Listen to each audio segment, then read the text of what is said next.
Good afternoon, everyone. I welcome all the law aspirants to this free Law Set Workshop 2022, organized by Hans Advocates and Associates. Inshallah, today we will be discussing on the topics how to crack your Law Set examinations, as few of them will be not getting a time to practice or study. So here we will be giving a few tips or guidelines to how to crack the Law Set examinations. So inshallah today the classes will be taken by Advocate Ali Hussain sir and Advocate Nizam Ali Khan sir. So as of now I would like to invite Ali Hussain sir to commence the class. अस्सलाम वालेकुम वरहमतुल्लाहि वबरकातुहू। आज हम लोग जो session के लिए यहाँ पे गैदर हुए हैं वो preparation of LAWCET and how to crack LAWCET and after cracking LAWCET what is the procedure for admission into LLB program. इस सब्जेक्ट के ऊपर आज हम लोग यहाँ पे जमा हुए हैं। आप लोग में से कितने कैंडिडेट 5IDC के लिए और कितने कैंडिडेट 3IDC के लिए? 5IDC. So you all are for 5IDC, rest and all are for 3IDC. अभी 5IDC के, ठीक है, आप इधर आ जाइए।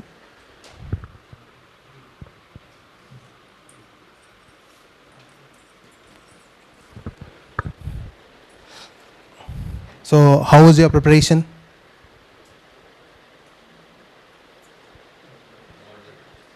Moderate. Okay. So as you know, law is a very professional course, and if I give you a proper statistics of previous year, roughly around 45,000 students appeared for the law and entrance examination, including 3IDC, 5IDC and LLM program. And the seats which are available for 3IDC are roughly 3,000. For 5IDC it's near about 1,400 to 1,700. Varies every year depending on the college infrastructure and what the approval they got. Average is 1,500 rupees. 1,500 student strength is there for a 5IDC. And chalo LLM, nobody is here for LLM, so we will not discuss for LLM. So what I mean to say is the competition is very tough. 45,000 students appeared last year, and near about 15,000 cleared the examination, and the seats were 4,500. So the ratio is 1:3. So out of every 3 students, only 1 student will get the seat. So the competition is little bit tougher. It is not as easy as it was a decade ago. So now you need to pull up your socks so that how you could get the seats. Today I will not discuss about the syllabus of law set. Maybe everybody knows what is the syllabus. It is a simple 90 minutes, 120 questions are there, where first 30 questions will be our aptitude and general knowledge questions. Second 30 questions will be current affairs, and next 3 questions are legal aptitude. Legal aptitude will be very simple questions. I'll give you a briefing of legal aptitude. What are the questions of legal aptitude? What is Indian Constitution articles? That will be asked in the legal aptitude session. Now, we'll start from the registration aspect. Hope everybody have this form of registration with you. Everyone has got this form, no? You need to attach your latest passport size photograph over here. Over here. Okay. Is this the first time you are writing law set examination, or previously anybody has attended the law set? Which year? 2021, last year. So you might be knowing about the procedure. You have also written. Okay. So for rest and all who are writing this examination for the first time, or who are writing any competitive examination after formation of Telangana, these examinations are all computer based. Hope everybody knows that these examinations all are computer based, and this is very time bound examination. Everybody need to attest your latest passport size photograph on the right side down of the page, and get it attested from any gazetted officer or the principal of your college from where you have completed the graduation. This is mandatory. This you need to carry with you for the examination. Okay, you have time You can get this attested at any of the gazetted officers. If you don't know the gazetted officer, you can visit your nearby police station and get it attested from the SHO. SHO of your police station will be the gazetted officer. The next thing which you need to carry is the hall ticket. Hope everybody has downloaded the hall ticket. Okay. And most of you guys, the center will be around 1 hour from your residence place. It will take 1 hour time. And most of you might be writing examination in the morning hour. Anybody is there for afternoon examination? 3 persons are for afternoon examination. And for LLM also, and for 5IDC also, it is in morning. 5IDC you have examination on 22nd. And 3IDC on Thursday, that is 21st. So the morning examination starts at 10:30. So by about time you will be reaching the exam center. The gates for the examination center will open at 8:30. You need to reach the examination before 10 o'clock. Okay. At 10 o'clock they'll close the gates. Examination starts at 10:30. But at 10 o'clock all the gates will be closed. You will not be allowed to enter into the examination hall after 10 o'clock. The reason being is half an hour before time is that there is a lengthy registration process. Who have written the examination previously after 2015, they might be knowing. It's a lengthy registration process is there from your hall ticket and your registration form scanning to capturing of your photograph, and due to COVID they are not taking your fingerprint, even fingerprint they used to capture the fingerprint also. And apart from this one, you need to carry any of your original ID proof. Original ID proof is mandatory. PAN card, Aadhaar card, driving license in original form. These documents will be verified, then you will be allotted a system. Okay. In the examination hall, no watches, no electronic items are allowed. Even the watches, any analog watch is also not allowed. The exam sharply starts at 10:30 for morning batch, and it's a 90 minutes paper. It ends at 12 noon. In 90 minutes, you need to crack 120 questions, which means 45 seconds for each answer. Okay. Now, part A and part B will be relatively very easy. So you can easily finish off that part A and part B question if you are very much familiar with the current affairs. If you are habit of reading newspaper regularly, then you can finish off this part A and part B very easily. So divide the time properly. Within 90 minutes, you require for the part C, you require 60 minutes. Part C will be a little bit tougher for you guys because as you are all fresh here and now entering into the law fraternity, if anybody is previously associated with legal fraternity, then it will be relatively very easy paper for them. But as you guys, as I know that you guys are all freshers, so for you this part C will be a little bit tougher. So for part C, give at least 1 hour time. And in that 30 minutes, you need to complete your part A and part B, which are relatively very easy. Okay. And you can score good marks in part A and part B. And especially in part A, you have little bit tricky questions. So you need to read twice while attempting the part A questions.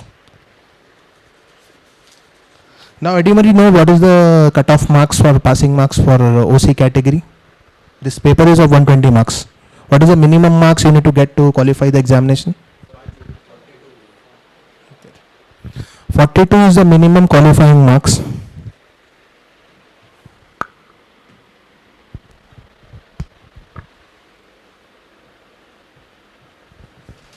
This is the minimum qualifying marks to qualify in law set.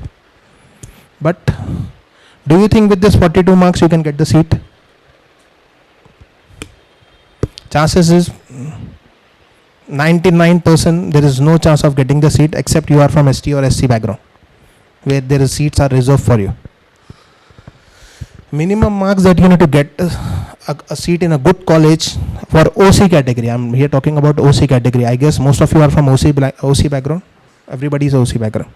So minimum marks you need to get is 60 marks.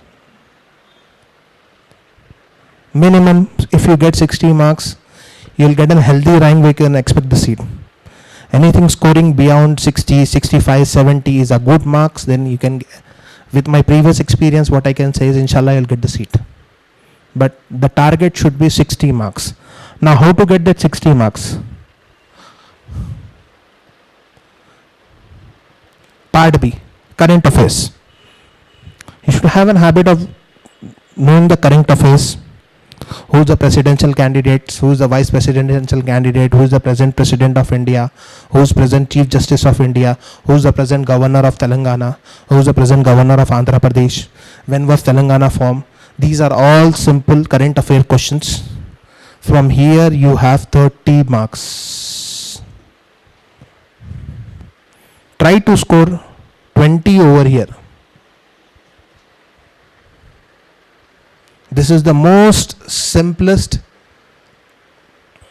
part in the law set examination, part B. But everybody will not get part B first. Maybe somebody will get part A first, somebody will get part B first. So check the question paper. If you click on the right side, you can browse the complete question paper. Okay, check where is the part B. Try to attempt part B immediately, wherein the questions will be very easy. Then part A. Part A are little bit analytical questions. It will have some matrices, some probabilities also, and some analytical skills will be required. Some mental abilities will also be required. Here you can put a target that 15 you can score over here. You need to put your target that I need to score 15 correct questions over here. This part B, you need to read the question twice, because this require your mental abilities.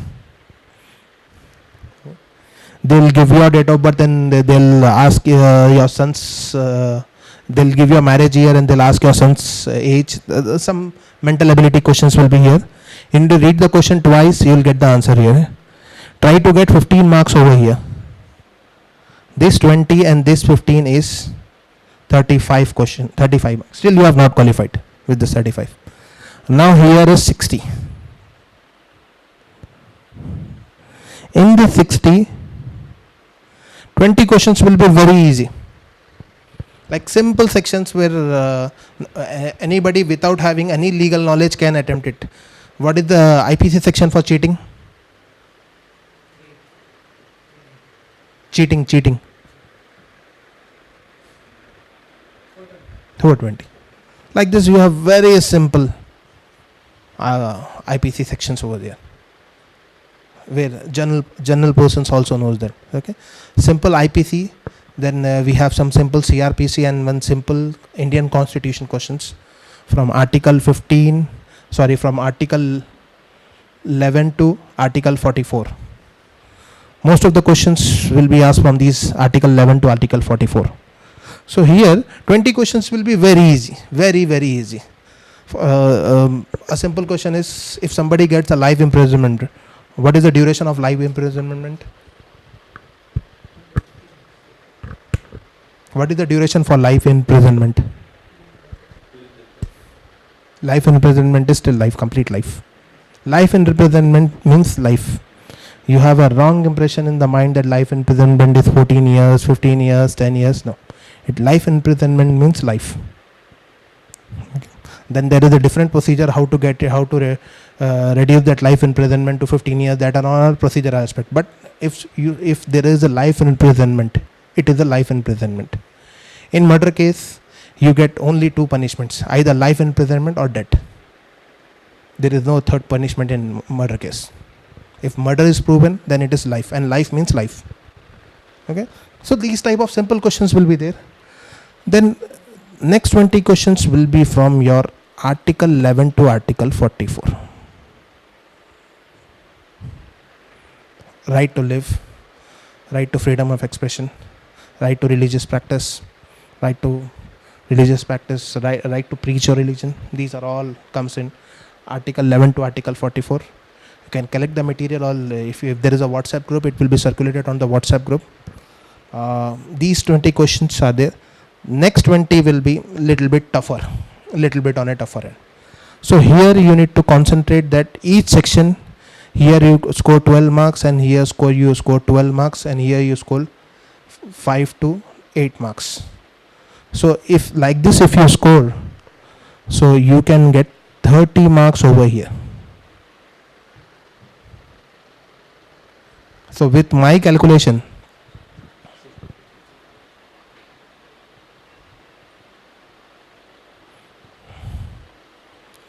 with simple preparation you can score 65 marks, and inshallah with the 65 marks you can easily grab the seat.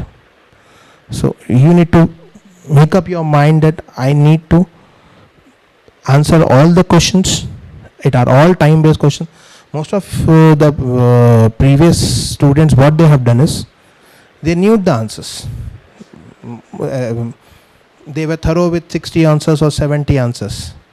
They started attempting the questions, but they were not concentrating on the reverse countdown over there. You will be getting a reverse countdown that as the paper starts, it's 90 minutes. It will be showing 89 minutes, 88 minutes, and so on. So you need to check the reverse countdown also, that you should attempt all your papers. Once this comes to 1 minute, you won't get the chance to attempt the answers. Okay. So make it sure it is 90 minutes, that is 45 seconds average each question. So once a knockdown is 90, then it comes to 89. You need to leave that question and move to another question. Don't stick to that question, because already you have more 15 minutes in that question. Okay. So this is about the examination aspect. Now I'll explain you after the examination also what to do and how to do after examination. Yes.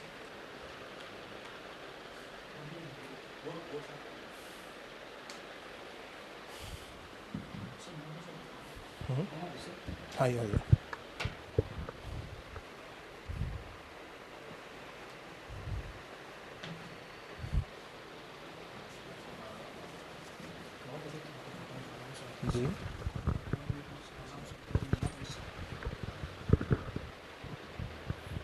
So I'll ask you a simple question. What made you choose this legal profession?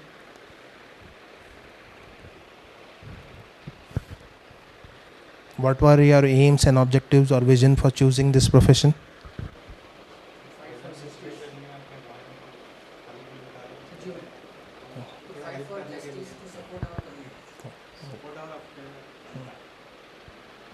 Okay. So basic theory of jurisprudence, what we say, from where we abstracted the law, is negligence towards law is not a reason for the violation of law. This is the basic principle of jurisprudence, from where we study that if you don't have legal knowledge, you can't skip with the law. Tomorrow you can say that I didn't know that there was a life imprisonment for murder, so I did murder. Okay. Or you didn't know that cheating has imprisonment for 7 years. No, I was not aware. I did the cheating. Negligence towards law or lack of knowledge towards law is not a reason for skipping the law. Okay. So everybody should have a legal knowledge. Basic legal knowledge is must for every Indian citizen. Now they have added this Indian Constitution as a syllabus in most of the professional courses. Okay. So that everybody should know what is the Indian Constitution. But as you want to come down in detail and thoroughly study this subject, which is a very noble profession, okay, you can serve the community, you can serve yourself, you can earn good, you can get good respect in this profession. So very noble profession. But it is in this profession, the most important thing is the time. You need to dedicate your time. If you are looking for yourself as a part-time profession, then there is no place in this profession. If you are looking as a part-time affair, okay, I'll continue with my legal profession also, and I'll continue with my profession also, then there is no place. Whatever you are doing in the past, you need to keep that aside. Whatever you are doing for your bread and butter earning, you need to keep it aside and start as a fresh in this profession. This profession requires dedication, and serious dedication. So if you are entering into this profession, for 5IDC students, I don't think so it is very tough. But anybody who has crossed age of 35 and they have the responsibilities, then you plan it accordingly, that you need to give dedication in this profession. Okay. So now we will discuss how competitive is this profession.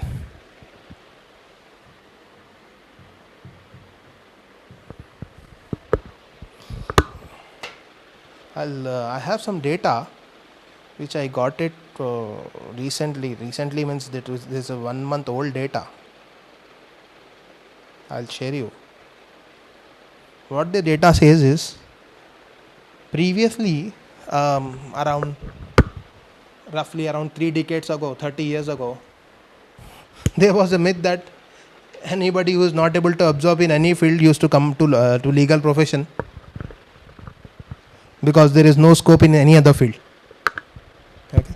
So let us try in the legal profession. This was a myth some 30 years ago, because of the legal profession was not chosen as the best profession, and it was chosen as a part-time profession.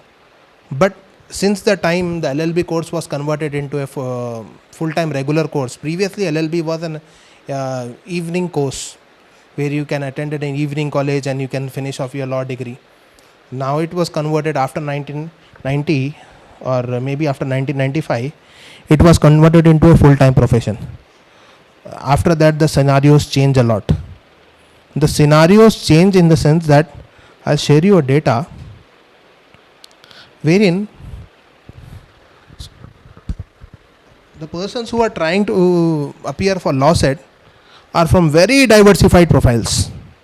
You will be shocked to know that persons from medical background who has completed they are practicing in their medical field.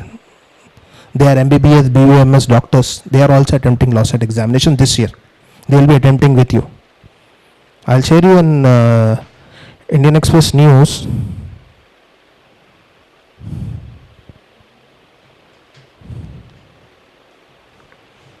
Wherein near about doctors, pharmacists are also opting for this profession. Do you know the reason why pharma people are opting for this profession? Any reasons why? I'll tell you why pharma people are opting for this profession. First, I'll share you this news that there were 14 candidates with MBBS background who applied for law set this year. This was 1 month prior news, so maybe the number could go up. And 11 from BDS background, 63 from pharmacy background, and some 5 students from architectural background, some 11 students from homeopathy and Ayurveda background. These were the numbers, and there are around 800 students from engineering background. Do you know why these students are coming in law profession? What is the reason these persons are coming in legal profession? They are already in some other profession, and very noble profession. Can you guys tell me what is the reason for that?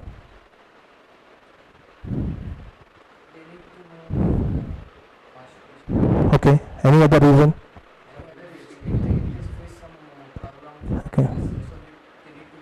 But why leaving their own profession, previous profession? Somebody as a doctor, as a pharmacist, as an architect, why do they want to come down to this profession? Specifically this profession. See, what this profession says is, this is a full-time practicing profession. With this profession, once you are enrolled as an advocate, you can't practice anywhere else. You can't be a doctor and you can't be an advocate. You need to leave your one of the practicing certificate. Either you need to leave your advocacy practicing certificate, or you need to leave your medical practice certificate. Okay, you can't practice in 2 professions. You need to practice only in 1 profession. Then what is the reason? Somebody from a pharmacy background who is already having a license to practice as a pharmacist coming down to this profession. Now, previously there were only litigations by civil litigations and criminal litigations. Most of you have heard of these kind of litigations. These are all common litigations. Civil litigations and criminal litigations. Civil litigations deals with all the properties, land, and litigation between 2 persons. Criminal litigation is a litigation where crime is the medium between the litigation. Okay. Apart from these 2 litigations, now the litigations have increased. Now we are talking about cyber litigation, cyber crimes. We are talking about intellectual property rights. It's a very big field, intellectual property rights. Anybody knows about the intellectual property? Yes, it deals with patents, copyrights, trademarks, designs. Okay. Then we have international trade disputes. Like that, we have multiple kind of disputes. So now we are talking about cyberspace, cyber crimes. So to crack that issues and to fill the vacuum, see what happens is all the old senior advocates, okay, maybe they have a 25 years of practice or 30 years of practice. They are all called as senior advocates, but they lack with the knowledge of this present legal issues. They are not that tech savvy. Okay, they lag with the issues of IPR. They lag with the issues of the cyber crimes and what was cyberspace. Okay, so for that we require the young advocates who are tech savvy. Okay, who can use AI. AI will play a big difference in the legal profession in next 5 years. Everybody, hope everybody knows the full form of AI. Artificial intelligence. Artificial intelligence will play a big role in the legal profession in next 5 years. Okay, so we require young advocates from multiple diversified profiles. So what pharma, specifically I was talking about pharma and biotechnologies. These two industries, pharma and biotechnology or biomedicine, these industries have lot of research. Lot of research is there. So for this research, if you do a research, you need to preserve your research. Research is like you are investing on some property. So you need to, what you do is you safeguard your property. How you safeguard your property? If you are purchasing the property, how you safeguard the property? You go for registration, you create your boundary wall, and you create a you keep a watchman. So in these researches, you need to save your research, or else some Tom, Dick and Harry will come and copy your research, and you will spend your years, you will spend your money, you will spend your knowledge in this one, and some XYZ will come and copy that. So to safeguard that one, we have IPR. Very melting profession in this legal fraternity, huge money making profession. So anybody who is a lawyer can practice in this IPR field. Patents, copyrights, designs, trademarks have a lot of scopes in the present industry. Leave about olden days where we have only two litigations, civil and criminal. Now we have an IPR. Okay.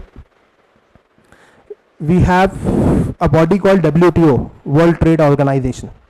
Okay, WTO deals with all trade-related disputes between countries, multiple countries, and multiple big business houses. So this is one profession where you can move it. It's a global profession. You can practice any corner of the world in this IPR and this ITL, International Trade and Dispute Laws. Okay, and the next profession which is in demand is ADR. ADR. Anybody knows the full form of ADR? किसी को full form ADR का? अच्छा, वो सनी देओल का dialogue तो सब जने सुने होंगे, तारीख पे तारीख. लीगल प्रोफेशन की एक वो पार्ट ऑफ द प्रोफेशन है तारीख पे तारीख. तारीख पे तारीख का मतलब क्या है? उसका मतलब क्या है? उसका एंड ऑफ द रिजल्ट क्या है? क्यों क्या होते तारीख पे तारीख? क्या होता उसकी वजह से? It's a very lengthy procedure. To get a relief, you need to come up through a very lengthy profession. This could take minimum of 3 years and can extend to 10 years, 15 years and goes on depending on the litigation. Litigation के ऊपर 20-20 साल भी हो गए. अभी भी कई supreme court में मैटर्स पेंडिंग है जो 20-20 साल से चल रहे हैं. तो 20 साल बोलते एक पीढ़ी चली गई. आप केस डाले तो आपके बच्चे को बेनिफिट मिलता. तो ये लेंदी प्रोसीजर, इतना लंबा लेंदी प्रोसीजर. अच्छा, ये प्रोसीजर होने के बाद हो रहा क्या? ये प्रोसीजर होने के बाद हो रहा क्या? नहीं कॉम्प्रोमाइज़ तो छोड़ दो, कॉम्प्रोमाइज़ नहीं हो रहा बल्कि तो यहाँ है, हो रहा क्या, एक जीत रहे हैं आप हार रहे हैं, यही है ना इसमें, इसके अलावा कोई सोल्यूशन तो नहीं है ना,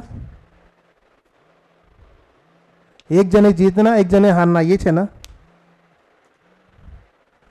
अब हारे से वाले क्या करना, लास्ट अपेक्ट कोर्ट तक जा सकते हैं, अपने पास लास्ट है हमारा पास, सुप्रीम कोर्ट तक जा सकते हैं, उसके बाद हार के बढ़ जाना है।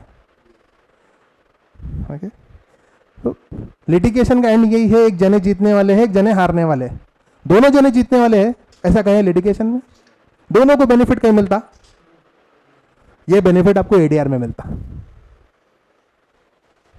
ADR is called as alternate dispute resolution, alternate dispute resolution, उसके लिए एक मैकेनिज्म है ऑल्टरनेट डिस्प्यूट रेजोल्यूशन का, arbitration, mediation, conciliation, Lok Adalat, ये जो है alternate method of dispute resolution है, ये तो लोकली होते, इंटरनेशनल लेवल पे भी ऑल्टरनेट डिस्प्यूट रेजोल्यूशन बॉडीज है, जैसे international commercial arbitration centre, India first international commercial arbitration Hyderabad में है। हमारे chief justice N V. Ramana recently 2021 में आके इनॉग्रेशन करे उसका, India first international commercial arbitration and Asia Pacific second after Singapore. दो कॉर्पोरेट हाउसेस में डिस्प्यूट हो तो क्या करना, कॉर्पोरेट हाउसेस, दो कॉर्पोरेट हाउसेस है समझिए, अदानी और अंबानी के बीच में डिस्प्यूट हुआ, कोर्ट को गए तो 3 साल लग जाते, डिस्प्यूट का मतलब खत्म हो जाता, कोर्ट को गए तो 10 साल 15 साल लग जाते। They have an method of arbitration, कोई भी जा सकता है आर्बिट्रेशन के लिए, जब भी आप लोगों के दो लोगों के बीच में कोई भी कॉन्ट्रैक्ट कोई भी मुआहदा होता उसमें एक आर्बिट्रेशन क्लॉज रहता, आर्बिट्रेशन क्लॉज होने से मैंडेटरी हो रहा था कि आप लोग पहले आर्बिट्रेशन में जाइए, आर्बिट्रेशन में आप लोगों के दोनों के बीच में अगर कोई चीज़ कॉम्प्रोमाइज़ नहीं हो पा रही, कोई चीज़ सेट नहीं हो पा रही, उसी सूरत में आप लोग कोर्ट को आइए।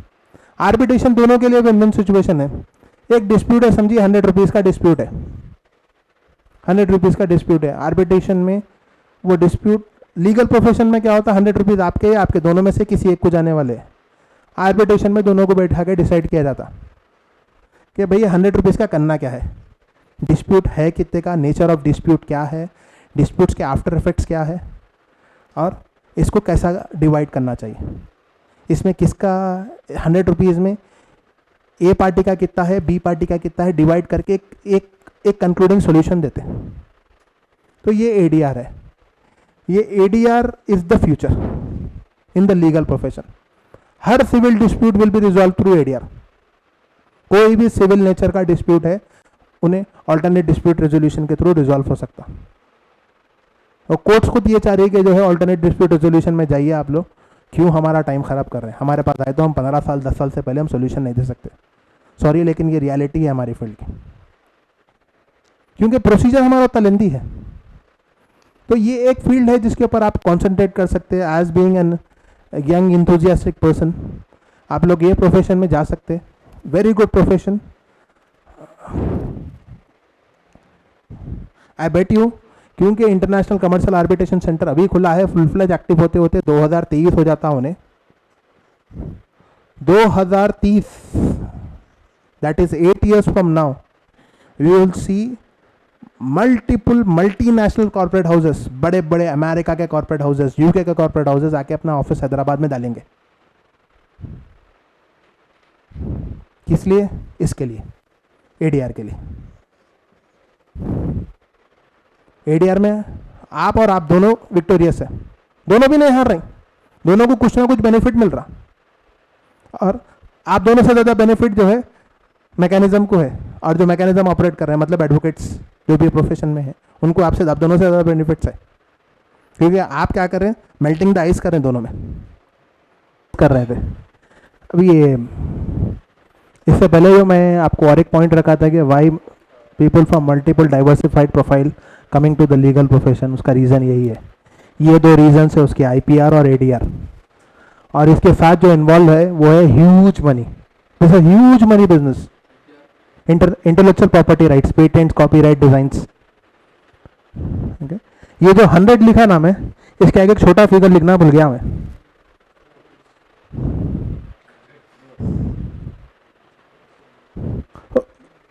ये लिटिगेशन इतने अमाउंट का है, तो आप एज एन एडवोकेट उसकी फीस कितनी होंगी सोच लीजिए।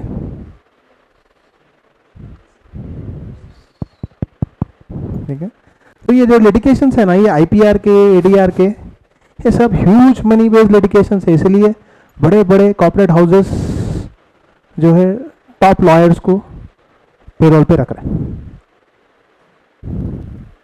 तो ये प्रोफेशन ऐसा प्रोफेशन है, you can serve the society, you can serve the underprivileged persons, you can serve the community, and you can earn huge money also.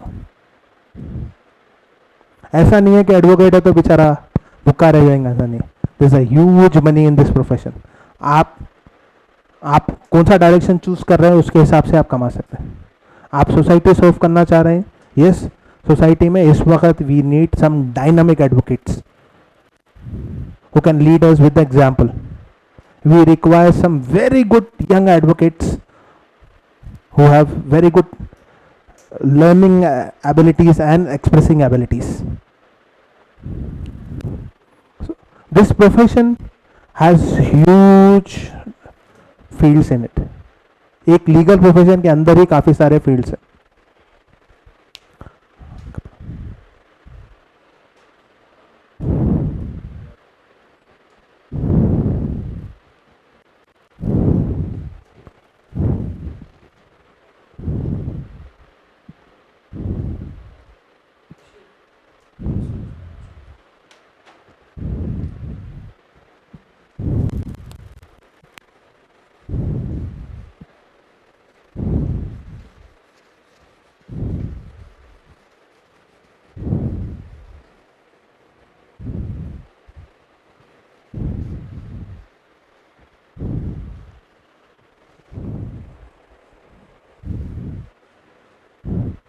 और मैं ज़्यादा अगर ओवर एक्सप्रेसिव नहीं हूँ तो ये प्रोफेशन में आप वो कर सकते हैं जो प्रेसिडेंट ऑफ इंडिया भी नहीं कर सकते।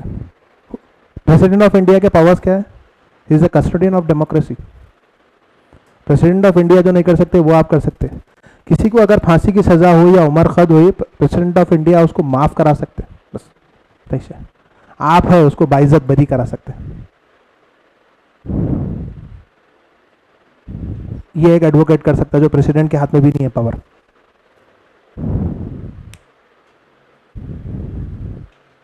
किसी के लिए, किसी के हुकूक के लिए लड़ सकते, ये इख्तियार सिर्फ आपको दिया गया है। प्रेसिडेंट ऑफ इंडिया का ने भी नहीं है इख्तियारी कि जो है किसी के हुकूक के लिए लड़े, उसको माफ़ कर दे सकते। माफ़ी में और बाइज्जत बरी करने में बहुत फ़र्क है।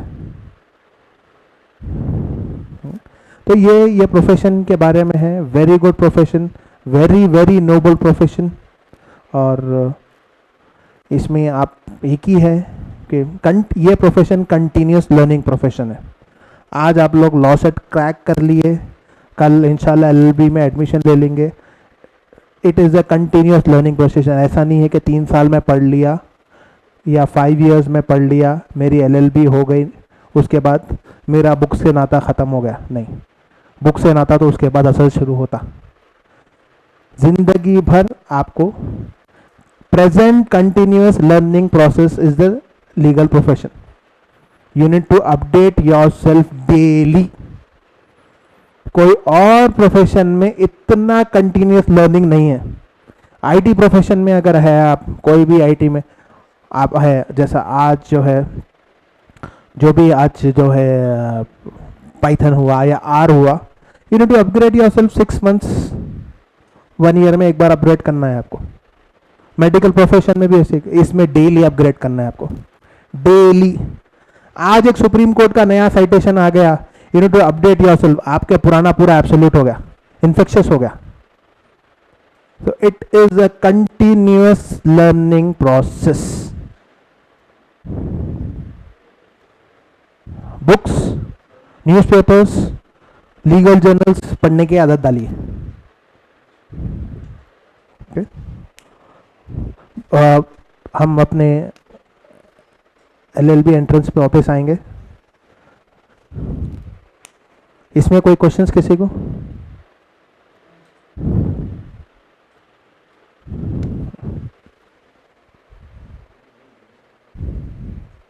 if you are getting 60 marks over here, basically you can for any 3YDC candidate you can expect a rank roughly around 5000, 3000 से 5000 के बीच में आता। मैं अपर रैंक बता रहा हूँ, 5000 लोअर नहीं बता रहा हूँ मैं। 5000 रैंक तक चांस है आपको सीट मिलने का। If anybody who is getting a rank below 5000 OC male, it is very tough to get the seat. So pull up your socks,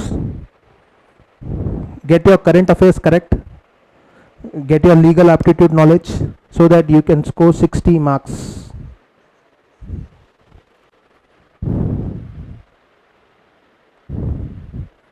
इससे कम आने पे मार्क्स, अगर एक एवरेज सभी के मार्क्स कमाए तो शायद आपको रैंक 5000 के अंडर आ सकता है, लेकिन प्रीवियस 10 years का रिकॉर्ड तो ये बता रहा है कि if anybody is getting less than 60 marks it is very tough to get that rank below 5000, and with the competition increasing,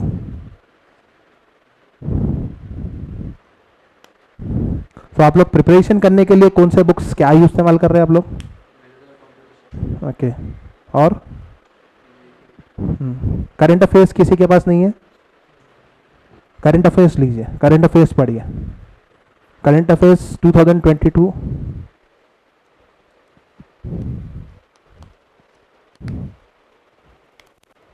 2022 current affairs रखिए आपके साथ।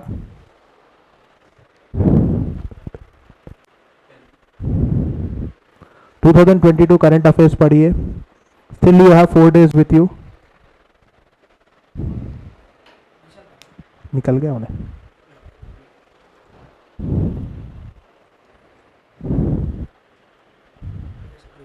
अच्छा ठीक। Same with goes with 5IDC। आप 5IDC के लिए आपको भी 60 मार्क्स लाना ज़रूरी है। थोड़ा आप लोगों के लिए ट्रेडिशनल लॉ स्कूल्स, जो हम ट्रेडिशनल लॉ स्कूल्स की बात कर रहे हैं, थोड़ा सा 5IDC में कंपटीशन कम है, क्योंकि ट्रेडिशनल लॉ स्कूल्स देते हैं उसमें यूजुअली थोड़ा मैच्योरिटी आने के बाद, ग्रेजुएशन होने के बाद ज़िंदगी के थोड़े धक्के खा के लीगल प्रोफेशन में आते। तो 5IDC वालों के लिए ब्राइटर चांस है। आप लोग एटलीस्ट अगर 55 भी स्कोर कर लिए, आप लोगों को सीट मिलने के चांसेस ब्राइटर है, क्योंकि 5IDC में स्टिल अभी कंपटीशन कम है compare to 3YDC।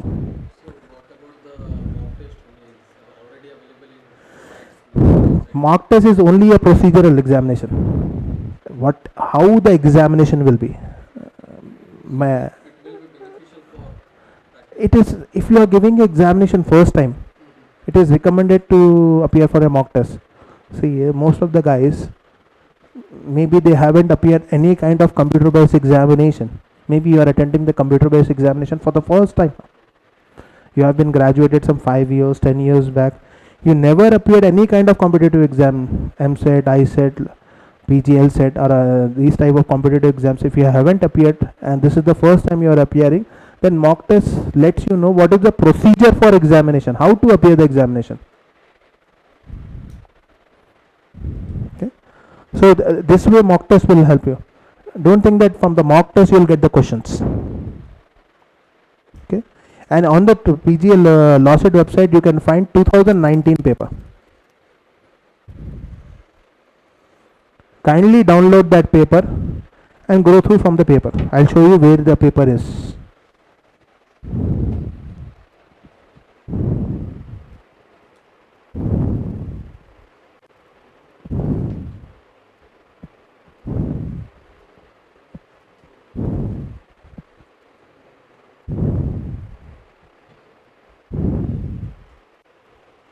See, once you enter into this website, this is the home page.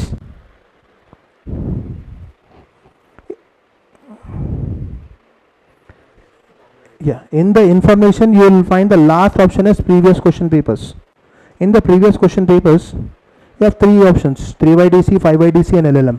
Kindly download the 2019 paper over here, and even 2020 and 21 papers are available, but on some other website. We'll share you the links of that website.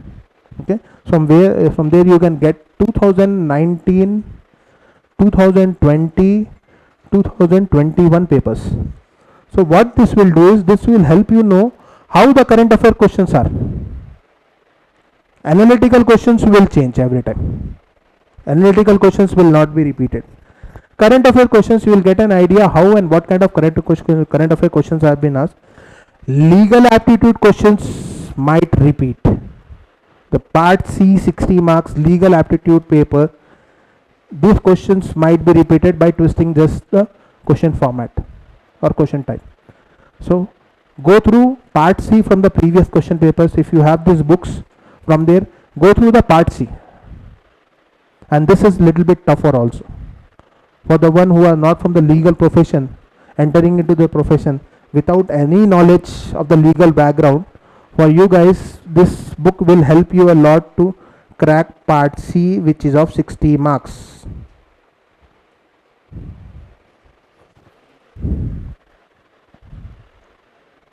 Okay.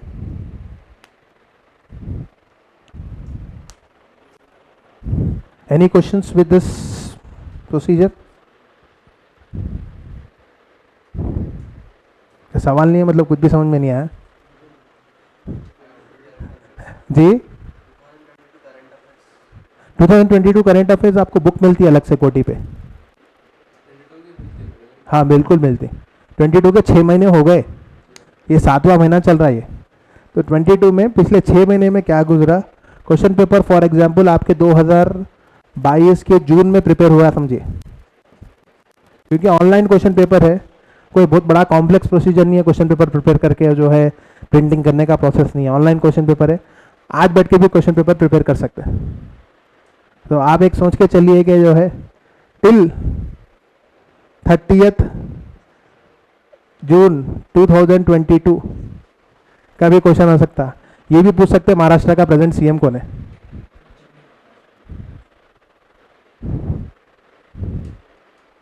आप सोचेंगे question paper तो अप्रैल में बना था, वो time पे तो उद्धव ठाकरे थे।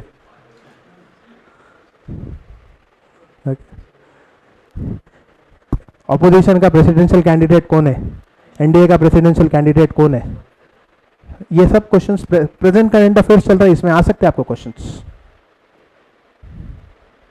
ओके, सो करंट अफेयर्स पे कंसंट्रेट करिए। करंट अफेयर्स होता क्या, आपको इजीली 20 मार्क्स देते हैं आपको, जिससे आपको 60 मार्क्स लाने का बात इजी हो जाता।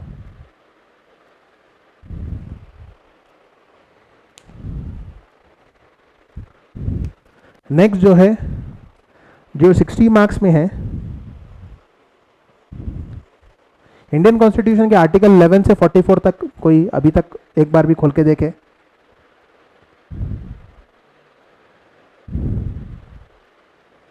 Indian constitution article 11 to 44 complete go through करिए, कंप्लीट। राइट टू लाइफ कौन सा आर्टिकल है, सारी लड़ाई उसी के ऊपर है,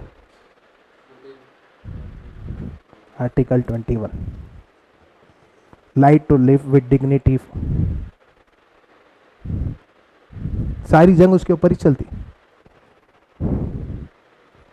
ठीक है, सो ये बेसिक आर्टिकल्स याद रहना, खास तौर से article 14, article 15, article 19, article 25, article 20, 21, 25, ये तो आपको याद रहना।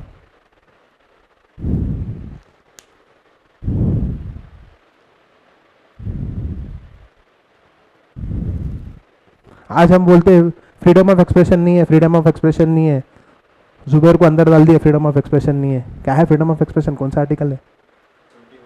19,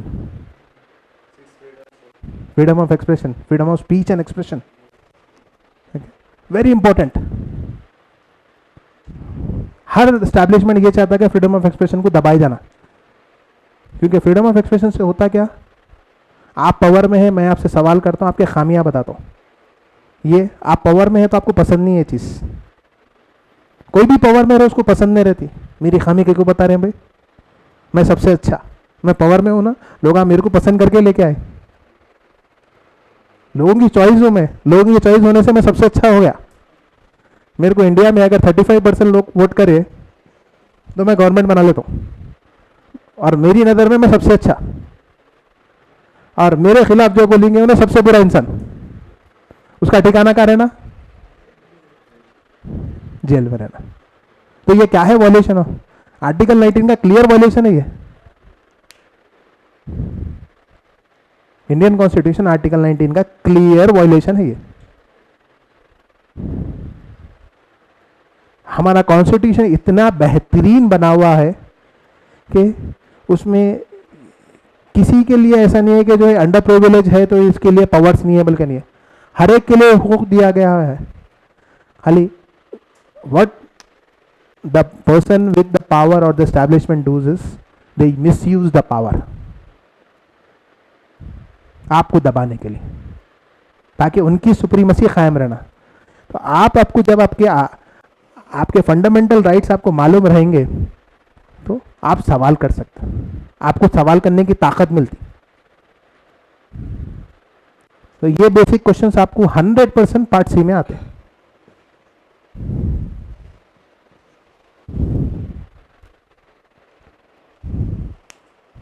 पार्ट सी के लिए आप कोशिश करिए कि 25 मार्क्स स्कोर करना वहां पे। ये कोशिश करके चलिए कि हमारा टारगेट पार्ट सी में 25 मार्क्स रहना। बाकी तो आपको मैं पार्ट ए का तो बता चुका हूँ। Part A is very simple, general knowledge questions रहते और मेंटल एबिलिटीज़ रहते हैं। मेंटल एबिलिटीज़ में ज़्यादा टाइम वेस्ट मत करिए। अगर कई क्वेश्चंस में कैलकुलेटर वगैरह की ज़रूरत रहेगी क्योंकि आपको कैलकुलेटर का एक्सेस नहीं रहता। मेंटल एबिलिटीज़ के क्वेश्चंस को आप बाद में रख सकते हैं, क्योंकि मेंटल एबिलिटीज़ के थोड़े क्वेश्चंस ऐसे रहते हैं जिसमें हकीकत ही आपको कैलकुलेटर की ज़रूरत पड़ती है कैलकुलेशंस करने के लिए। वो आपको बहुत टाइम कंज्यूमिंग रहते हैं। वो पार्ट ए में रहेंगे और रफली 10 से 14 क्वेश्चन के बीच में रहेंगे मेंटल एबिलिटीज़ के। जनरल नॉलेज क्वेश्चन जो रहेंगे वो जो है 16 से 20 के बीच में रहेंगे। तो मेंटल एबिलिटीज़ में ज़्यादा टाइम वेस्ट मत करिए। 1 मिनट में मेंटल एबिलिटीज़ का कोई भी क्वेश्चन सॉल्व होता है तो सॉल्व करिए, नहीं तो आगे बढ़िए उससे। ऐसा ना हो कि मेंटल एबिलिटीज़ के पीछे एक क्वेश्चन के पीछे पर 5-5 मिनट लगा रहे। एक क्वेश्चन के पीछे 5 मिनट बोले तो 10 क्वेश्चन हो गए तो 50 मिनट हो गए। पेपर इस 90 मिनट का है।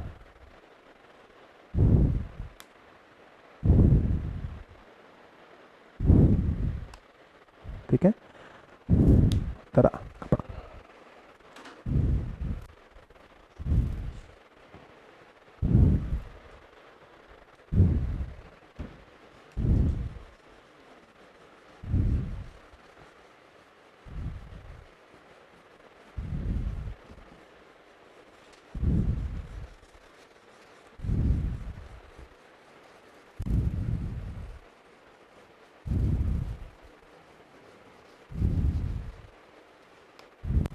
मेरे पिछले 1 घंटे के सेशन में मैं बार बार आपको ये 60 मार्क्स दोहराया, बार बार दोहरा रहा हूँ मैं। 60 मार्क्स मिनिमम लाना है। इसके पीछे रीज़न क्या है कि कोई भी कॉलेज में दो कैटेगरी के सीट्स रहते हैं। ये रहता कन्वेनर कोटा, ये रहता मैनेजमेंट कोटा। ये रहते 80% सीट्स, ये रहते 20% seats.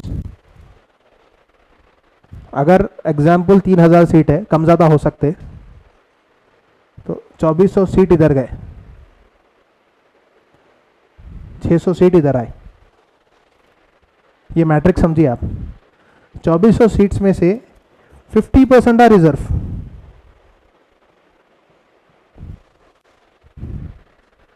ST, SC, BC, A, B, C, D। आप लोग अगर कोई BCE में अगर कोई आ रहे हैं तो आपको 4% है। आप 4% में आप लोगों के लिए रिजर्व है। ये 50% सीट्स रिजर्व है, बचे 1200 सीट्स। अब कोई OC है, सैयद है, खान है, तो वो उसी कैटेगरी में आएंगे। ये 1200 सीट के अंदर आ रहे हैं आप, सिर्फ आपको 1200 सीट। अब ये 1200 सीट में थोड़े जो है वर्टिकल रिजर्वेशन रहता, वुमेन्स पहले प्रिविलेज उनको देना, खवातीन को पहले प्रिविलेज देना। तो आप समझिए 1200 सीट में खवातीनों से जंग लड़ते हुए आप आगे बढ़ना है आपको। कोई खवातीन है तो बुरा मत मानिए, आपको 1200 में ज़्यादा चांसेस है सीट लेने के। आप लोग खुश होइए कि आपको सीट मिलने के चांसेस ज़्यादा है। तो इसीलिए आपको यहाँ पे 60 स्कोर करना है, क्योंकि आपको सिर्फ 1200 सीट्स बचे हुए हैं। वो 1200, अब आप एग्जाम्पल समझिए, ये साल अगर 40,000 स्टूडेंट लिख रहे हैं, जिसमें से क्वालिफाई हो रहे हैं 20,000, जिसमें से अपन समझेंगे 50% रिजर्व कैटेगरी के लोग ही है, 10,000 रिजर्व कैटेगरी के लोग हैं, उन लोग वो 1200 सीट में लड़ ले रहे, बाकी 10,000 बचे जिसको 1200 सीट। रेशियो क्या है? 1:10 का रेशियो चल रहा, 1:10 का रेशियो है। तो इतना टफ है कन्वेनर कोटा में सीट ग्रैब करना। अब रहा मैनेजमेंट कोटा, भाई 20% सीट है, आप कॉलेज को जाइए, जाके अपने डॉक्यूमेंट्स दे दीजिए, कॉलेज वालों से कुछ फीस की नेगोशिएशन होती, कुछ 1 लाख रुपए, 1.5 लाख रुपए, 2 लाख रुपए डोनेशन पूछते। अब वो डोनेशन आप लोग एफर्ट कर रहे हैं तो देखिए आप लोग अभी भी जाके सीट ले सकते हैं रिस्पेक्ट टू लॉसेट। तो इसीलिए हमारा कंसंट्रेशन कट ऑफ 60 है, ना कि 42। 42 कट ऑफ कन्वीनर का है, लेकिन हम 42 लाए तो हमारे को सीट नहीं मिलती। और खुशकिस्मती से बोलिए, बदकिस्मती से बोलिए, तेलंगाना में 2 ही माइनॉरिटी कॉलेजेस है। एक हैदराबाद में एक ही है जिसमें 180 सीट है, जिसमें से 36 सीट्स मैनेजमेंट कोटे के रहते, बाकी बचे 100 सीट्स, 144 सीट्स। ये जो है आपको सीट्स माइनॉरिटीज़ के लिए आपको स्पेशल प्रिविलेजेस है, जहाँ पे 144 बच्चे सिर्फ माइनॉरिटीज़ को सीट मिलेंगे और मुस्लिम माइनॉरिटीज़, नो अदर माइनॉरिटीज़। दूसरा और एक मुस्लिम माइनॉरिटी कॉलेज है, उनके भी 180 सीट है, वो खम्मम में है।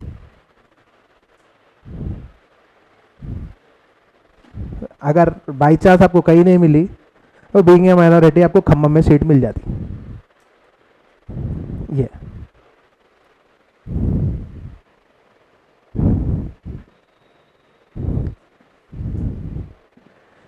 सुल्तानुल कॉलेज के अलावा, क्योंकि ये एक्सक्लूसिव माइनॉरिटी कॉलेज है, यहाँ पे आपको 5000 रैंक में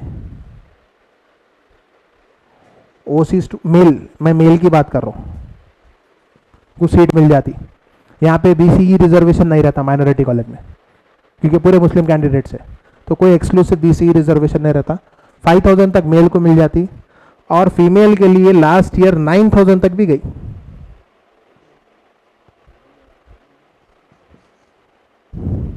फीमेल ओसी या बीसी 9000 तक भी गए सीट्स। और अगर किसी के पास एडिशनल रिजर्वेशंस है, किसी के पास है एनसीसी है, स्पोर्ट्स, एक्स सर्विसमैन, इनके लिए 1% रिजर्व रहता। तो ये लोगों के लिए एनसीसी या स्पोर्ट्स या एक्स सर्विसमैन कैटेगरी में आए तो 12,000 तक रैंक को भी सीट मिली। लेकिन एक्सेप्शनल केसेस है, नॉर्मल केसेस में एप्लीकेबल नहीं है ये। तो अगर फीमेल स्टूडेंट्स है तो इजीली 8000 रैंक तक उनको सीट ऑब्टेन हो जाती, विच मीन्स अगर उनको 50 मार्क्स एंड अबव आए तो उनको सीट मिलने के चांसेस ज़्यादा है। और आप लोगों को वही है,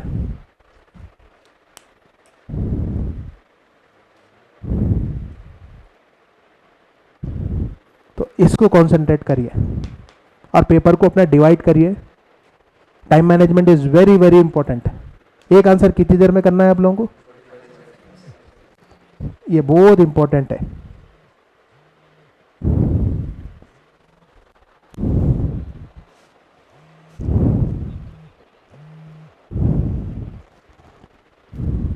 एक मिनट अगर आपका हो गया तो आप क्या करना, मूव ऑन होना, अटेम्प्ट करना है पेपर को, क्वेश्चन को छोड़ना नहीं है, क्वेश्चन को अटेम्प्ट करो लेकिन move on to next answer.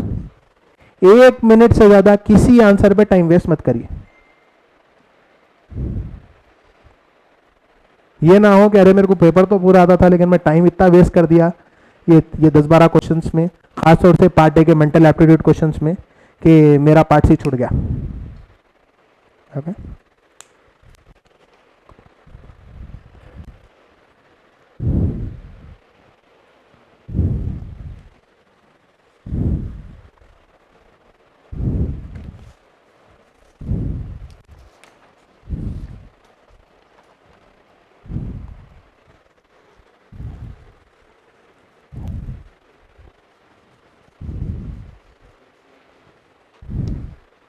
आप रहेंगे, अब एग्जामिनेशन हॉल में आप लोग आपके साथ क्या क्या कैरी करेंगे डे ऑफ एग्जामिनेशन। आपका cut off time to reach examination is 10 AM for morning examination. Before 10 आप लोग रहना एग्जामिनेशन हॉल में। आप साथ में आपका रजिस्ट्रेशन का ये पेपर कैरी करेंगे, जिसमें यहाँ पे लेटेस्ट पासपोर्ट साइज फोटोग्राफ रहेगी। उसको अटेस्ट करवाना है कॉलेज के प्रिंसिपल से या किसी भी गजेट ऑफिसर से। मैं आपको ये बता चुका हूँ, अगर गजेट ऑफिसर नहीं मिला तो कहाँ जाना है।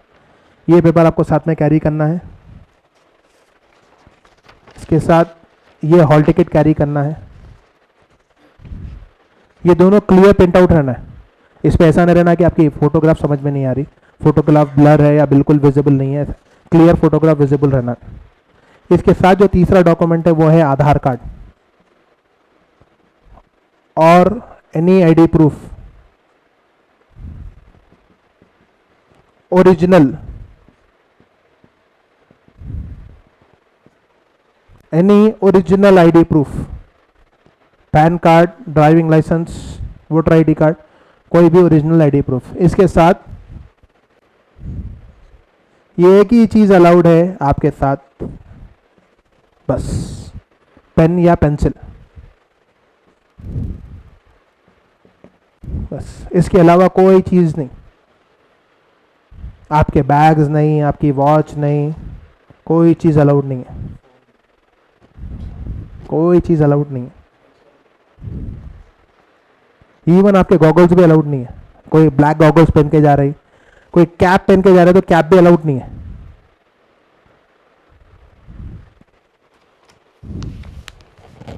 Cap means fancy caps, shoes वगैरह अलाउड है, fancy caps are not allowed. Okay, as if now shoes वगैरह के कोई रिस्ट्रिक्शंस आए नहीं। वो last decision controller of examination का रहता, अगर उनको कुछ सस्पिशियस दिख रहा तो बोल सकते, लेकिन strictly watches are not allowed. Any manual watch और any kind of watch, watches are not allowed. Okay, तो ये देख लीजिए कि अपने बिलोंगिंग्स। और बहुत सारे लोग होंगे एग्जामिनेशन ION डिजिटल में होंगे।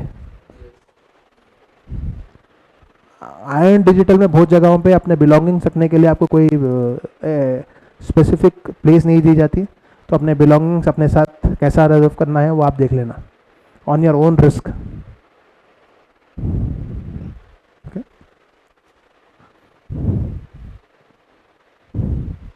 कोई डाउट इसके ऊपर?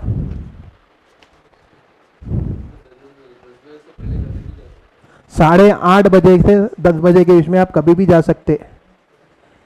8:30 बजे गेट खुल जाती है आपको।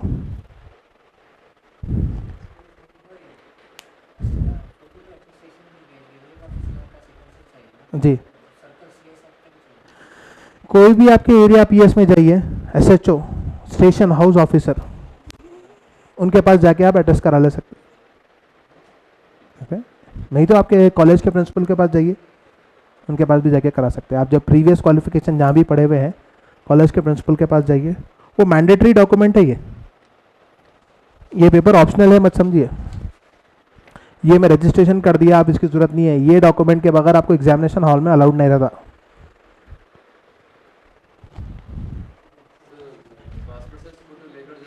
पासपोर्ट साइज फोटो लेके नहीं जाना है, पासपोर्ट साइज फोटो यहाँ लगाना है।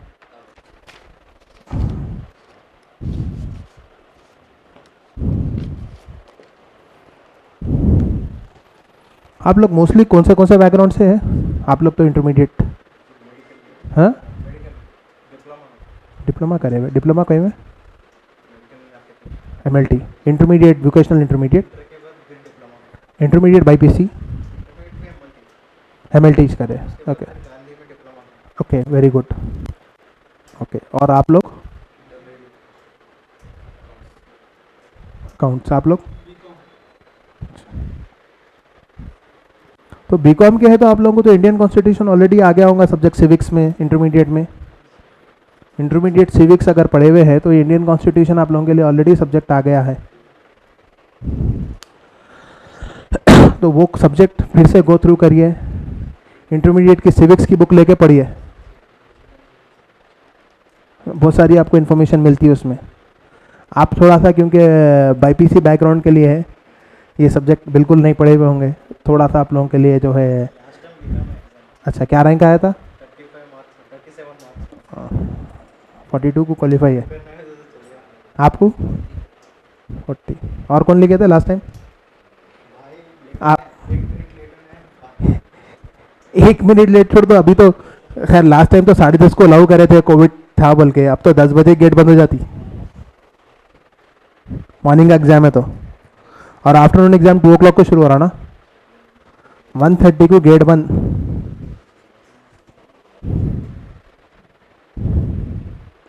आप क्या कहाँ पड़ा था आपका सेंटर?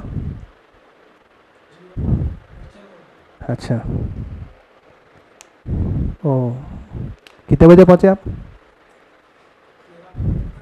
हाँ हाँ, अच्छा, फिर अच्छा, इसको बोलते हैं पीयर इन्फ्लुएंस, उनकी वजह से आप अपना एग्जाम छोड़ दिए। आप क्यों लेट हुए? हाँ, अच्छा, आप अपनी तरफ से आर्बिट्री सोच लिया आप कि मैं अगर 10 बजे निकला तो 2 बजे अलाउ करते बोल के। हाँ हाँ, अच्छा, आपका मॉर्निंग में था, आप अटेम्प्ट कर रहे, आप छोड़े? अच्छा, वो रीज़न क्या था? वो एग्ज़ाम छोड़ दिया ना, उसका मतलब लेट गए। कितने बजे पहुंचे? 1:30 बजे गेट बंद हो जाती, 1:30 बजे के बाद किसी को नहीं आने देते।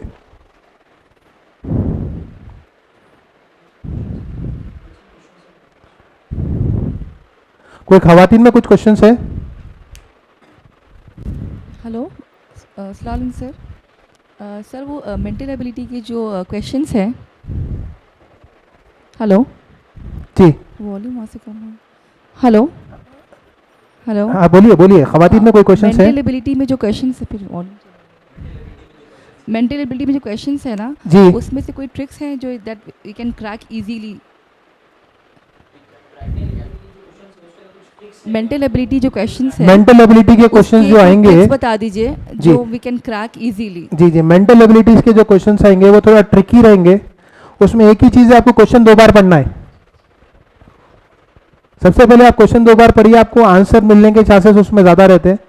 उसके बाद उसको थोड़ा कंसंट्रेशन करना पड़ता है आपको। आपको रफ पेपर दिए जाएंगे, मैं बोलना भूल गया था, एग्जामिनेशन हॉल में आपको रफ पेपर दिए जाएंगे। रफ पेपर्स पे बैठ के आप उसको सॉल्व कर सकते, उसको थोड़ा सा आपको टाइम देना पड़ता, लेकिन 1 मिनट से ज़्यादा स्पेंड मत करिए कोई भी मेंटल एबिलिटी के क्वेश्चंस कैसा रहेंगे, मतलब कि किसी का किसी से रिलेशन क्या है आपको बताया जाएगा। आप उसमें से आप जो है ये रिलेशन फाइंड आउट करिए।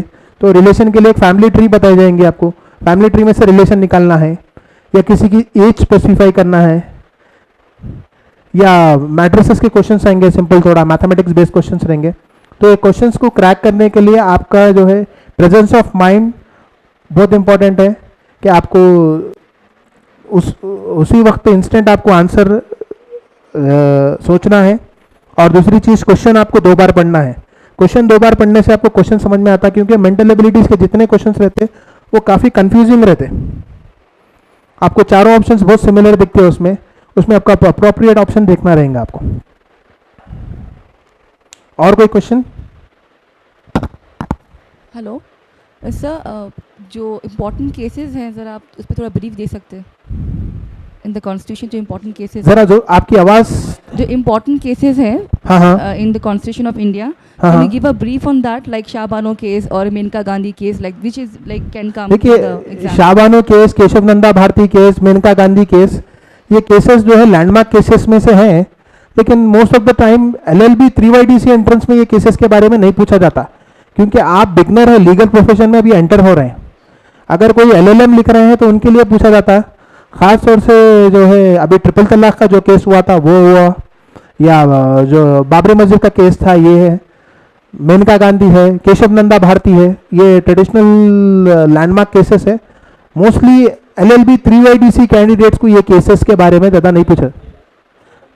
अगर कोई यहाँ पे LLM का एंट्रेंस लिख रहे हैं, PGLSET लिख रहे हैं, तो उनके लिए क्वेश्चंस पूछ सकते हैं। और कोई क्वेश्चंस?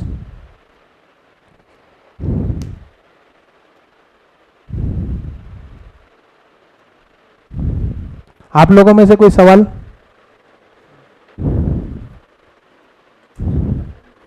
तो पूरे एक्सपर्ट हो गए, अब इंशाल्लाह पूरों को 60 प्लस आने की उम्मीद है। Excuse me, sir. Yes, Sir, फरमाइए। can you give us some important questions for the current affairs? Like we have the magazines and all, but it's very vast.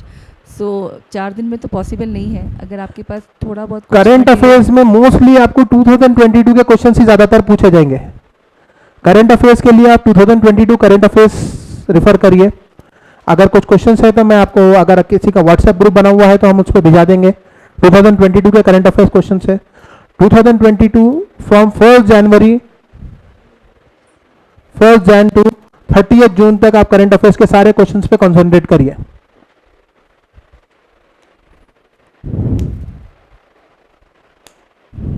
जैसा करंट अफेयर्स का अभी एक मेरे क्वेश्चन जहन में आया, राज्यसभा का एमपी रहते,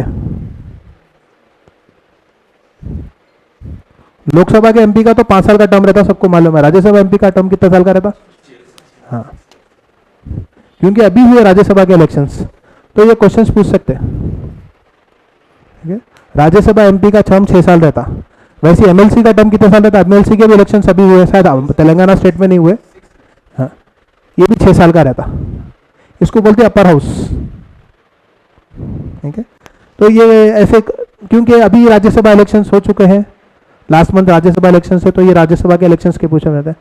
प्रेसिडेंशियल इलेक्शंस में कौन वोट करते हैं ये पूछ सकते हैं। किसको है प्रेसिडेंशियल इलेक्शन में voting rights? All elected representatives, all elected representatives. Rajya Sabha में प्रेसिडेंट के लिए ऑल इलेक्टेड रिप्रेजेंटेटिव्स रहेंगे, इलेक्टोरल कॉलेजेस बोलते हैं उसको। ओके, वाइस प्रेसिडेंट के लिए थोड़ी लिमिटेड नंबर्स है, ऑल इलेक्टेड रिप्रेजेंटेटिव नहीं कर सकते, जो पार्लियामेंट के इलेक्टेड रिप्रेजेंटेटिव वो लोग कर सकते हैं। तो ये फर्क है।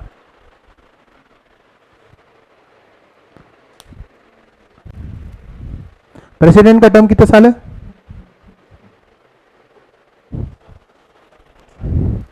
प्रेसिडेंट का टर्म 5 इयर्स। ये इंपॉर्टेंट चीज याद रखिए, प्रेसिडेंट का टर्म 5 इयर्स रहता। प्रेसिडेंट को ओथ कौन दिलाते? प्रेसिडेंट को ओथ कौन दिलाते? Chief justice of India. अच्छा, चीफ जस्टिस ऑफ इंडिया को कौन ओथ दिलाते? प्रेसिडेंट दिलाते। दोनों की अपनी अपनी ऑटोनॉमी है, वाइस वर्सा रिलेशंस है, लेकिन प्रेसिडेंट ऑफ इंडिया को सुपरसाइड नहीं कर सकते चीफ जस्टिस ऑफ इंडिया, कि मैं उनको वोट दिला रहा हूं तो मैं उनको सुपरसाइड नहीं कर सकता हूं। ये चीज याद रखिए, प्रेसिडेंट को vote chief justice of India दिलाते और चीफ जस्टिस ऑफ इंडिया को वोट प्रेसिडेंट दिलाते।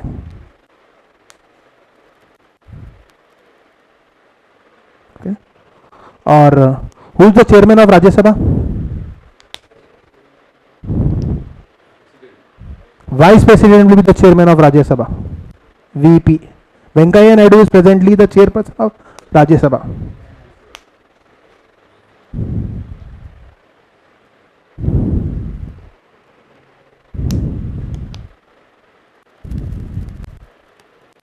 और कोई क्वेश्चंस? जैसा प्रेसिडेंट का पोस्ट होता है वैसे गवर्नर का पोस्ट होता है स्टेट में। गवर्नर को कौन नॉमिनेट करते हैं? Under the recommendation of central government. Governor act as a bridge between state and central government. Governor का टर्म भी वही 5 इयर्स रहता।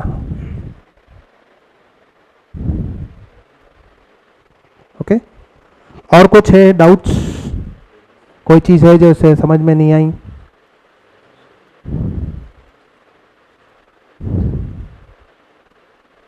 कोई खवातीन में कुछ क्वेश्चंस?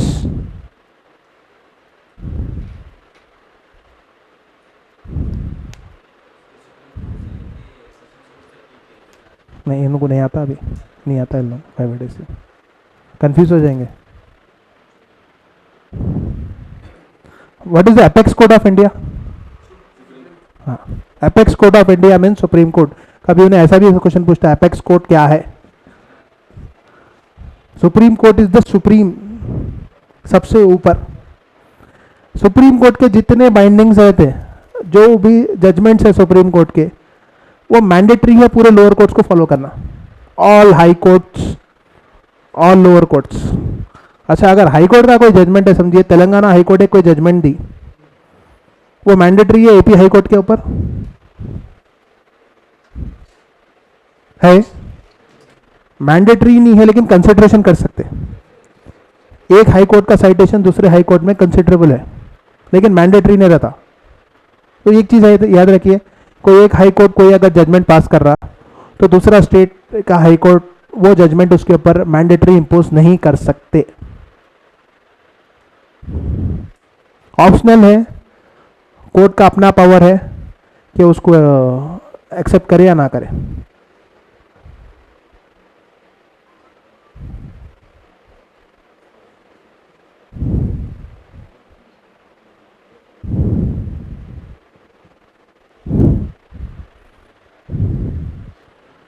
कौन है यहाँ पे जिसकी एज लेस देन 25 है? आप 5IDC के लिए जा रहे हैं। 3IDC में कोई है 25 under as, 25 and below, 30 and below, 27? देखिए, आप लोग जो एज है 25 एंड बिलो, लीगल प्रोफेशन में इसको टेंडर एज कही जाती है। आप लोगों के लिए जुडिशियल सर्विसेज में बहुत अच्छा स्कोप है। आप लोग जजेस के लिए जा सकते हैं, जुडिशियल एग्जामिनेशन लिखिए, जूनियर सिविल जज का हुआ, डिस्ट्रिक्ट जज का हुआ, जजेस के लिए ट्राई करिए, जुडिशियल सर्विसेज के लिए ट्राई करिए, बहुत अच्छा प्रोफेशन है। ख़वातीन में भी अगर कोई एज अगर अंडर 25 है, अभी लीगल प्रोफेशन में एंटर हो रहे हैं, तो judicial services is a very good profession. Judicial examinations लिखिए, जूनियर सिविल जज के लिए, डिस्ट्रिक्ट जज के लिए एग्जामिनेशंस लिखिए। जूनियर सिविल जज के लिए एलिजिबिलिटी क्राइटेरिया वक्फन चेंज हो रहा है, कुछ स्टेट्स में डायरेक्ट LLB करे हुए हैं। आप जैसा पास होते हैं आप जो है JCJ का एग्जामिनेशन लिख सकते हैं। JCJ stands for junior civil जज। अब हमारे पास तेलंगाना में जो है LLB plus 3 years of standing है, 3 इयर्स ऑफ प्रैक्टिस के बाद ही आप जो है JCJ के लिए लिख सकते हैं। ओके, तो जुडिशियल सर्विसेज के लिए ट्राई करिए। जुडिशियल सर्विसेज के लिए एज लिमिट हर स्टेट की अलग अलग है, लेकिन एक एवरेज एज लिमिट समझिए 35 इयर्स मैक्सिमम है। BC अभी तक जो है उसका क्लियरिटी नहीं है। ST/SC के कैंडिडेट्स के लिए 40 इयर्स है। तो अभी अगर कोई 25 है, अगर कोई 5IDC के है, तो बाय द ईयर 30 इयर्स की एज में उन्होंने जो है लॉ ग्रेजुएट हो जाएंगे। वो लोग एग्जामिनेशन लिख सकते हैं। 3 साल की प्रैक्टिस अगर मैंडेटरी भी रही, ऑप्शनल रही वो टाइम पे, आपके टाइम पे, तो ठीक है। और अगर कोई 3IDC लिख रही तो 28 इयर्स में आपके पास लॉ डिग्री हाथ में रहेंगी। अंडर 28 इयर्स तो जूनियर सिविल जज के लिए ट्राई करिए, अटेम्प्ट करिए। जुडिशियल सर्विसेज क्या प्रोफेशन, बहुत अच्छा प्रोफेशन है, और माइनॉरिटीज़ का रिप्रेजेंटेशन बिल्कुल नहीं के बराबर है। एटलीस्ट जितना हमारे को हर जगह रिजर्वेशन में रहना, उतने तो भी रहना, 4% तो भी रहना। हम लोग तेलंगाना में हमारे को 4% रिजर्वेशन है ना, जुडिशियल सर्विसेज में 4% भी नहीं है माइनॉरिटीज़। तो एम इसके लिए भी करिए। अगर कोई एज, क्योंकि इसमें age plays a big number. बाकी तो आप जैसा लीगल प्रोफेशन में एंटर हो जाएंगे तो लीगल नॉलेज वहाँ से आपको गैदर कर सकते हैं, लेकिन यहाँ पे age plays a major number. तो अगर किसी की एज अंडर 25 है, तो आज से जैसा मैं LLB में एंटर हो जाऊंगा, प्लान करिए। उसके लिए कोचिंग इंस्टीट्यूट्स अलग से हैं जो सिर्फ जुडिशियल सर्विसेज के लिए प्रिपेयर कराते हैं आपको। जुडिशियल सर्विसेज के लिए ट्राई करिए। वेरी वेरी नोबल प्रोफेशन, और उसके साथ आपको बहुत सारे बेनिफिट्स आते हैं। आपको प्रोटोकॉल मिलता है, जज को प्रोटोकॉल है, ठीक है। तो मैं लीगल प्रोफेशंस के काफ़ी सारे मल्टी डायमेंशनल एस्पेक्ट्स कवर किया हूँ। उसमें लिटिगेशंस किस टाइप के अब आपने प्रेजेंट एज में लिटिगेशंस बढ़ रहे हैं, वो भी हम गौर करें। इसमें कुछ डाउट्स है आप लोगों के? तो देखिए, ये प्रोफेशन में एंड ऑफ द डे आपको इज्जत है, शोहरत है और पैसा है, तीनों चीज़ें हैं।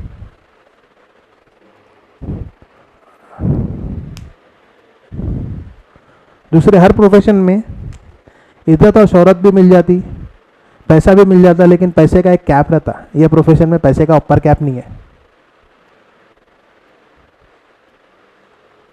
ठीक है, फाइनली कुछ क्वेश्चन है तो पूछिए, नहीं तो हम सेशन कंप्लीट करेंगे। हाँ, बोरिंग था सेशन। कुछ आप लोगों को डाउट्स है? लेडीज में कोई क्वेश्चंस, फाइनल क्वेश्चंस?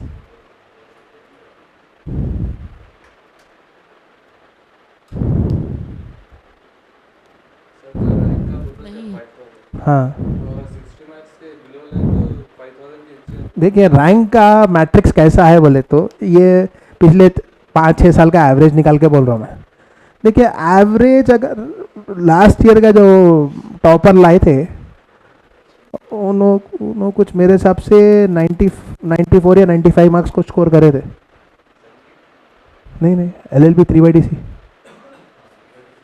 हाँ, 5/DC में भी वही है टॉपर, मेरे हिसाब से कुछ 90 मार्क्स लाए थे लास्ट ईयर के। अब ये टॉपर हो गया। अब उसके बाद जैसा जैसा एवरेज स्टूडेंट्स, मैक्सिमम स्टूडेंट्स क्या मार्क्स पे स्कोर कर रहे हैं, समझिए एक एवरेज स्टूडेंट, एक समझिए 10,000 लोग 40 to 60 के बीच में है,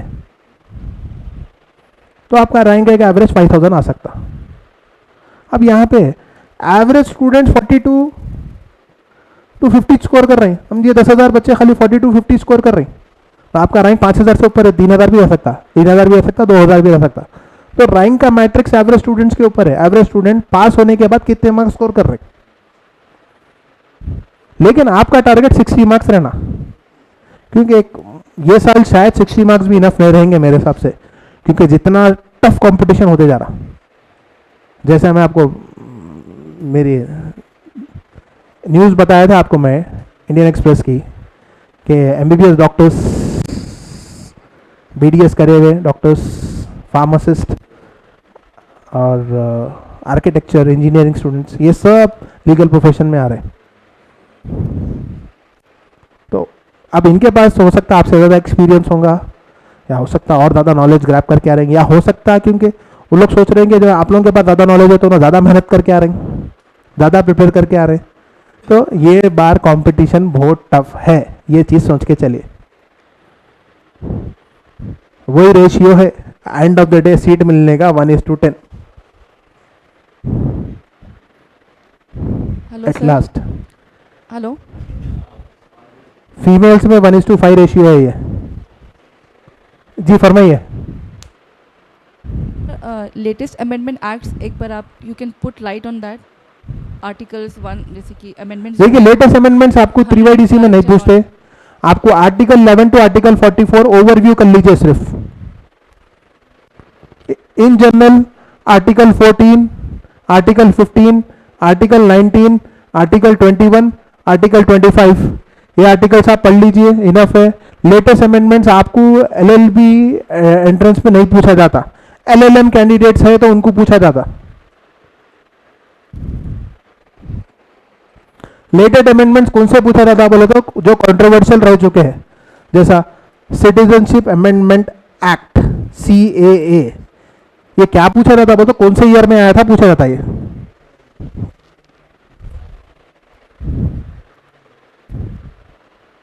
जो कंट्रोवर्शियल रहा हुआ है, जो काफी जिसको मीडिया हाइप मिला हुआ है, वैसे ही आपको पूछा जाएगा।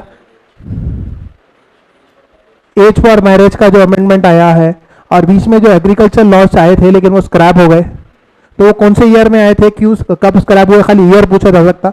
इससे ज़्यादा डिटेल सवाल आपको LLB 3/DC में नहीं पूछते। प्रीवियस क्वेश्चन पेपर्स आप देखिए, आपको अमेंडमेंट्स, साइटेशंस बहुत कम पूछे जाते। और कोई क्वेश्चंस?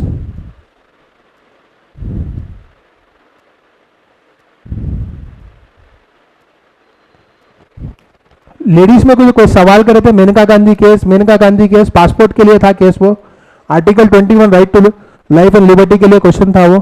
खैर आप लोग लिख लीजिए, मेनका गांधी केस बहुत लैंडमार्क केस था।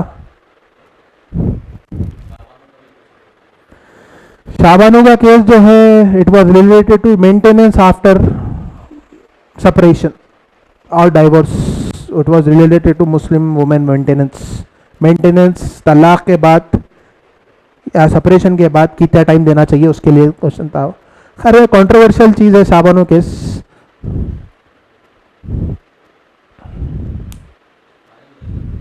और कोई फाइनल क्वेश्चंस, कोई चीज़ आप लोगों को जो लॉस एंड एंट्रेंस के बारे में कुछ सवाल करना है, या लेडीज़ में कोई सवाल करना है?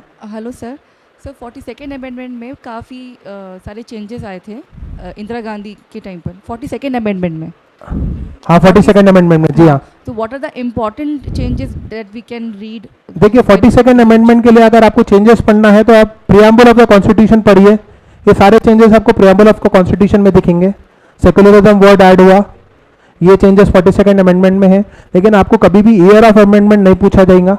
Mostly rare of the rare question है कि आपको ईयर पूछा जाएगा कि कौन से ईयर में हुआ। हो सकता है 42nd अमेंडमेंट पूछे, क्योंकि वो एक लैंडमार्क था। कॉन्स्टिट्यूशन बोलते हैं इसको। उसमें जो है प्रियम्बल में हम पास जो है प्रियम्बल में कुछ चीज़ ऐड करा गए। एक चीज़ याद रखिए, प्रियम्बल में से कोई चीज़ डिलीट नहीं कर सकते। आप कोई चीज़ ऐड कर सकते हैं प्रियम्बल में, लेकिन कोई चीज़ डिलीट नहीं कर सकते। जैसा हमारे प्रियम्बल में वर्ड है सेकुलरिज्म, पार्लियामेंट में 2/3 मेजोरिटी से वो बिल पास हुआ। 42nd अमेंडमेंट में उसमें सेकुलरिज्म एक वर्ड ऐड हुआ, ऐसे जो है और 3 वर्ड्स उसमें ऐड हुए, लेकिन कोई चीज़ डिलीट नहीं कर सकते।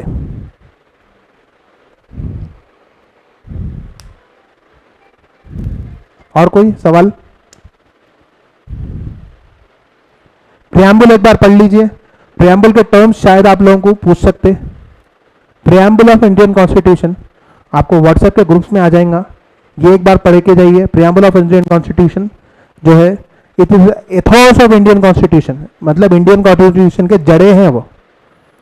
और हमारे जितने भी लॉज आएंगे, जितने भी अमेंडमेंट्स आएंगे, वो कभी भी प्रियम्बल को चैलेंज नहीं कर सकते। प्रियम्बल के अंडर में रह के हमारे को जो भी अमेंडमेंट्स करना चाह रही गवर्नमेंट, वो प्रियम्बल के अंडर में रह के करना पड़ता। तो प्रियम्बल भी एक बार देख लीजिए।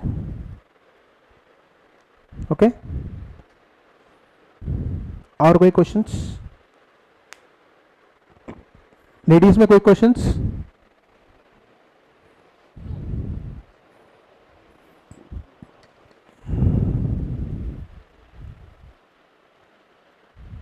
So we will conclude my session.